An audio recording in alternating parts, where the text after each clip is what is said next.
Okay, so last question I had was that if the same message X is encrypted twice,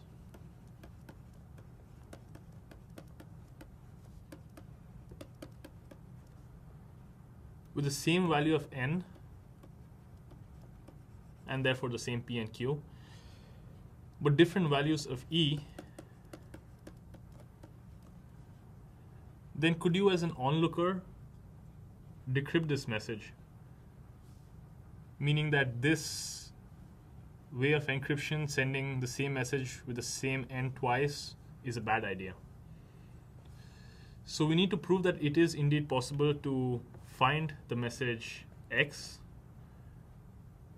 given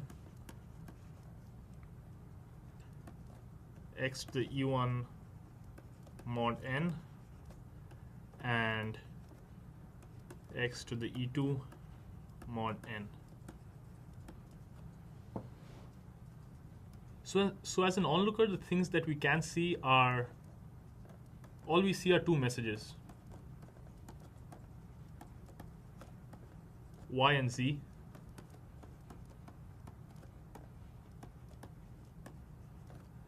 We can also see the values of E1, E2, and N, since these are the public keys.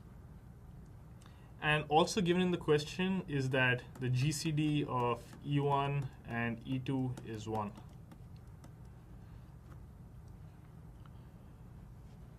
So what we need to find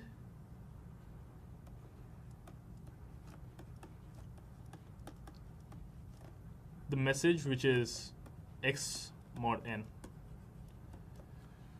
And this was a question in one of the previous exams. So we know only Y and Z and E1, E2, and N. So what can we try to get X? So one thing we can try doing is multiplying Y and Z. That would give us X to the E1 plus E2 mod N.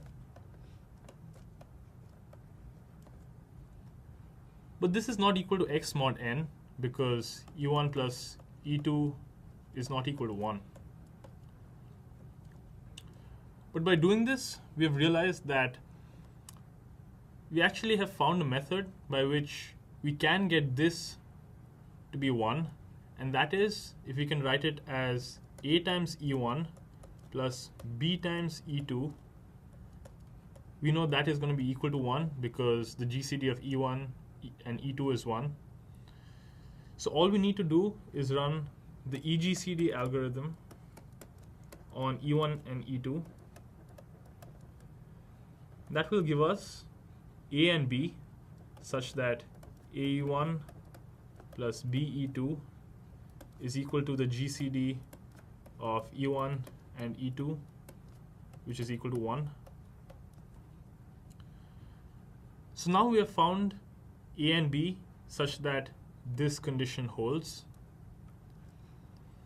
So now, coming back to the original part, to find X mod N, all we have to do is raise Y to the A and multiply it by Z to the B.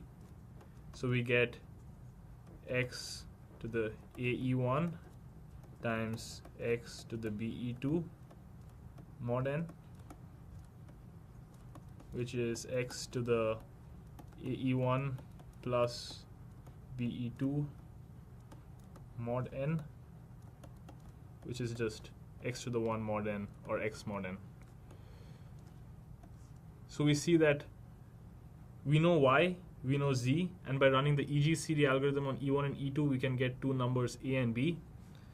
So then, by writing out the product Y to the A times Z to the B, that is actually our answer, which is just X mod N.